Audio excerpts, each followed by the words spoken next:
aula será dada uma breve introdução sobre modelos animais em psicofarmacologia e neurociência. Veremos alguns pontos que são importantes para a execução de um bom modelo experimental e também exemplos desses testes. Ao final, você poderá fazer uma autoavaliação para ver o que aprendeu. Boa aula! Modelos animais em psicofarmacologia e neurociências. Para começar essa aula, primeiro é importante a gente saber que há diversas formas de se classificar um modelo animal. De uma forma geral, podemos dividi-lo em modelos empíricos e modelos teóricos. Os modelos empíricos são aqueles que se baseiam em efeitos produzidos pelos fármacos avaliados. Por exemplo, é fácil distinguir uma droga estimulante de uma droga depressora do sistema nervoso central pelo comportamento motor que produzem no animal. Já o antihipertensivo induz queda da pressão arterial do animal, que é facilmente avaliado, enquanto o antitérmico produz a diminuição da sua temperatura. No entanto, para o estudo de psicofármacos, a maioria dos modelos são teóricos ou homólogos, pois nesses modelos há uma homologia, uma semelhança entre o comportamento animal e a patologia a ser avaliada. Ou seja, para avaliar a ação de uma droga ansiolítica, é necessário induzir um quadro de ansiedade ou medo no animal. Como nesta aula trataremos dos modelos animais em psicofarmacologia, é importante destacar que a subjetividade é um fator limitante desses modelos. Afinal, estamos falando de modelos para testar drogas para doenças psiquiátricas, portanto características do ser humano. Até hoje, não foram desenvolvidos modelos animais que possam reproduzir alguns quadros psiquiátricos, como ilusões paranoides, tendência suicida, que mostra a dificuldade de avaliar certos comportamentos humanos. Além disso, é importante levar em consideração o comportamento natural do animal que está sendo avaliado e também a sua fisiologia. Conhecer as características do animal que será utilizado ajuda a evitar falsas interpretações. Finalmente, deve ficar claro que sempre existirão limitações quanto ao uso desses modelos. Por mais que tentamos definir e interpretar o comportamento apresentado pelo animal, não saberemos de fato que sensação ele está experimentando, diferente do paciente que relata ao médico os seus problemas. Em função dessas limitações, é importante validar os modelos animais. Há várias classificações propostas para os modelos animais. Segundo critérios propostos por Wilner, um bom modelo animal de psicofarmacologia deve apresentar 3 características: validade de face, de construção e preditiva.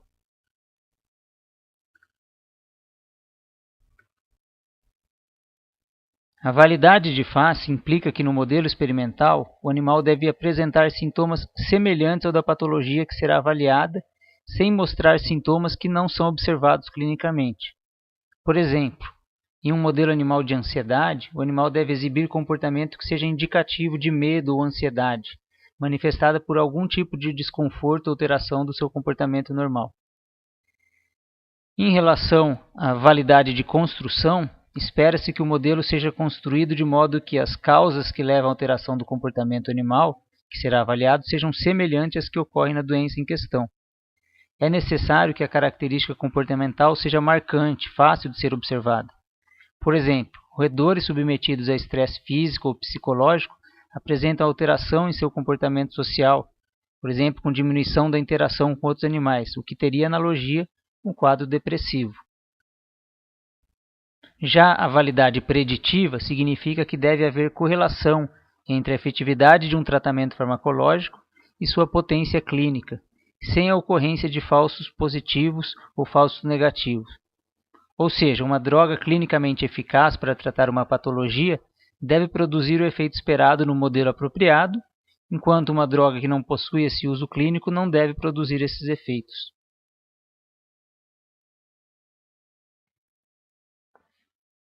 O que queremos de um modelo animal para poder avaliar novos fármacos é que ele tenha uma boa sensibilidade e uma boa seletividade. Um teste sensível é aquele capaz de detectar o efeito de drogas clinicamente eficazes, enquanto um teste seletivo é aquele que discrimina entre drogas eficazes e ineficazes.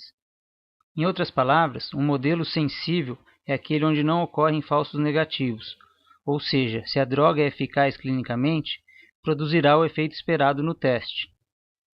Já um modelo seletivo é aquele onde não ocorre falso positivo, portanto, drogas de outras categorias terapêuticas não irão produzir um efeito. Nesta aula vamos ver um pouquinho sobre 3 modelos animais bastante utilizados. O teste da placa quente, indicado para testar drogas analgésicas, o teste do labirinto em cruz elevado, que detecta drogas ansiolíticas, e a natação forçada, um modelo para estudar drogas antidepressivas, e que vocês verão um pequeno vídeo depois. O teste da placa quente é um dos mais empregados para avaliação de substâncias com ação analgésica, tanto de efeito central como periférico. Geralmente, o teste é feito com camundongos que são colocados em uma superfície aquecida a uma temperatura ao redor de 55 graus. Nessa temperatura, o camundongo, depois de alguns segundos, apresenta uma resposta característica de sapatear com as patas ou lamber uma das patas como uma reação nociceptiva. Neste momento, o animal é retirado da placa, o tempo desta resposta característica é registrado. Quando previamente administrado com um fármaco analgésico, o animal permanecerá por vários segundos na placa, ou mesmo deixará de exibir a resposta nociceptiva. É um teste que apresenta uma boa seletividade, ou seja, de fato os analgésicos conhecidos produzem este efeito. No entanto, a seletividade é baixa. Muitas substâncias depressoras do sistema nervoso central e que não são analgésicos podem aumentar o tempo de resposta dos animais porque simplesmente eles ficam mais lentos. É o caso de drogas sedativas, hipnóticas e ansiolíticas. Da mesma forma, doses elevadas das substâncias testadas podem diminuir a resposta dos animais devido a um efeito tóxico, e por isso é importante a experiência do pesquisador com o modelo. O teste do labirinto em cruz elevado é o modelo mais utilizado para o teste de drogas ansiolíticas. O teste pode ser feito com ratos ou camundongos, desde que observadas as dimensões adequadas do aparelho. Basicamente, consiste em um labirinto elevado a pelo menos 50 centímetros do chão, com caminhos em cruz que chamamos de braços do labirinto, sendo 2 braços fechados nas laterais e 2 braços abertos. O roedor, que na natureza é uma presa, naturalmente prefere ficar nos braços fechados, onde se sente mais protegido. Mas, ao mesmo tempo, esse animal precisa explorar o ambiente novo para avaliar o perigo e procurar uma saída. Esse conflito entre ficar no local aparentemente mais protegido e explorar o ambiente caracteriza o quadro de ansiedade que é imposto ao animal. Avaliem-se então, em um período de 5 minutos, o número de vezes que o animal se expõe entrando nos braços abertos, o tempo que permanece nesses espaços e sua ambulação total. Animais sob o efeito de drogas ansiolíticas apresentam maior exploração do aparelho, com aumento do número de entradas e tempo de permanência nos braços abertos. Esse é um teste que detecta bem a ação de drogas ansiolíticas, portanto tem uma boa sensibilidade, mas com seletividade moderada, pois drogas estimulantes gerais como cafeína, anfetamina e que não são ansiolíticos aumentam a exploração nos braços abertos. O teste da natação forçada é um modelo clássico para avaliar a ação de drogas antidepressivas. Esse modelo foi proposto por Pourceau e desde então é o principal teste utilizado com esse propósito. Pode ser feito com ratos ou camundongos, embora existam algumas variações no protocolo, dependendo do animal que será testado. No teste com ratos, os animais são colocados em um tanque com água a 25 graus e deixados lá por 15 minutos num primeiro dia. Durante esse período, o animal nada vigorosamente tentando encontrar a saída até se cansar, então adquirir uma postura de maior imobilidade, mantendo apenas o focinho fora da água, como a gente vê ali na ilustração. No dia seguinte a essa exposição ao tanque de água, o animal é novamente colocado no cilindro, desta vez por um intervalo de 5 minutos, e o tempo que o animal gasta nadando e o tempo de mobilidade são registrados. Neste modelo teórico, postura-se que a imobilidade corresponda à desistência do animal em enfrentar aquela situação de dificuldade, semelhante ao que ocorre com um paciente com depressão, que desiste mais fácil. Embora essa interpretação seja alvo de críticas, o fato é que praticamente todas as drogas antidepressivas, com efeito clinicamente comprovado, mostraram-se ativas nesse teste, diminuindo o tempo de mobilidade dos animais em relação ao grupo que não recebeu antidepressivo.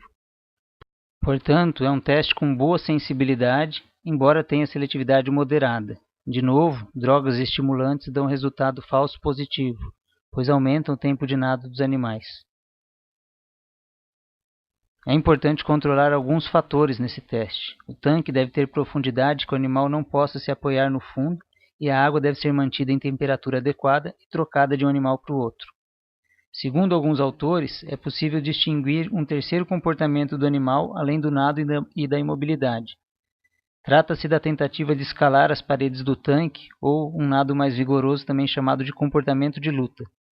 Em alguns casos, é útil distinguir entre esses três comportamentos para caracterizar o tipo de antidepressivo.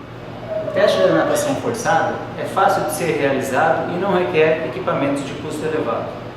Tudo que você vai precisar é um cilindro ou até mesmo um becker grande ou um balde transparente em profundidade que o animal não apoie as patas no fundo. Além disso, você vai precisar de um aquecedor e um termômetro para esquentar a água e vai precisar de um cronômetro para fazer a medida do tempo de imobilidade. Claro que antes de fazer o experimento, você precisará se familiarizar com o protocolo e com os parâmetros que serão analisados. Observem esse filme que foi feito com um rato controle submetido ao teste da natação forçada. Observem o animal logo que é colocado no tanque, ele faz uma avaliação da situação, então ele já começa a nadar, procurando alguma saída, de início com movimentos mais leves, e logo atinge um nado mais vigoroso, o que a gente pode chamar de comportamento de tentativa de fuga, até tentando escalar as paredes do tanque, como a gente está vendo aí. Agora esse animal já adquire a postura de imobilidade, quando ele mantém apenas o focinho fora d'água, como a gente pode notar, fazendo os movimentos mínimos para se manter nessa posição. Claro que ao longo do tempo de avaliação existe uma alternância entre os comportamentos apresentados pelo animal e temos que observar que há uma certa subjetividade também entre esses comportamentos, daí sendo importante a experiência do pesquisador que vai trabalhar no teste. Nesta aula, vocês viram um pouquinho sobre modelos animais de psicofarmacologia e como é feito o teste da natação forçada para avaliação de drogas antidepressivas. Para saber mais sobre esse assunto, consulte a bibliografia que aparece na sua tela.